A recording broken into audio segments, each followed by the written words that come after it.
Now, here's the thing. Now, speaking of flight navigators, this movie,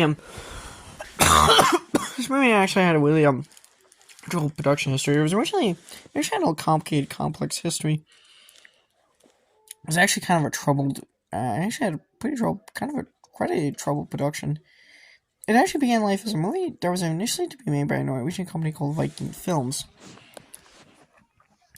Now, Viking Films, well into pre-production, Viking Films was experiencing financial problems at the time and actually went bankrupt.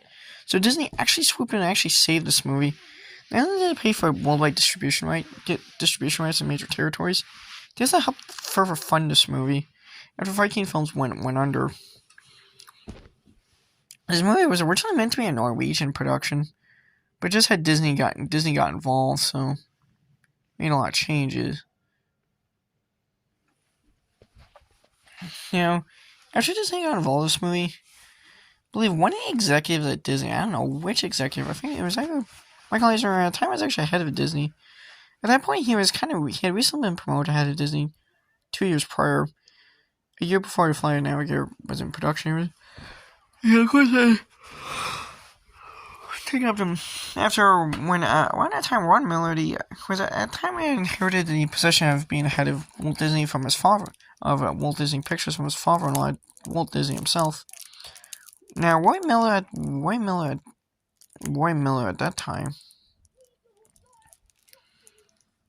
Now Roy Miller at that time had actually kind of left.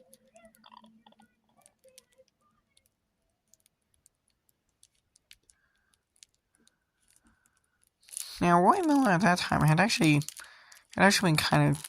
I want to say he was kind of demoted from Disney after he had been blamed by Disney for greenlighting a string of box office flops.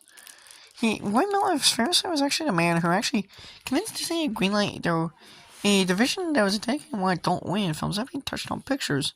So it was actually one of their big successes. Roy Miller famously actually heavily pushed for Touchstone Pictures, actually.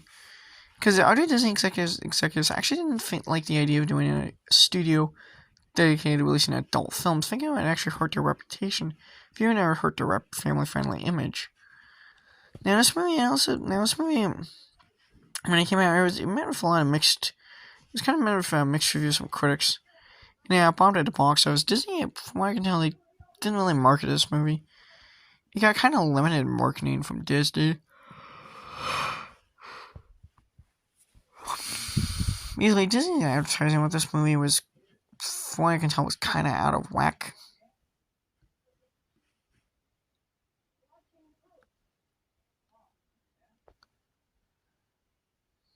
So,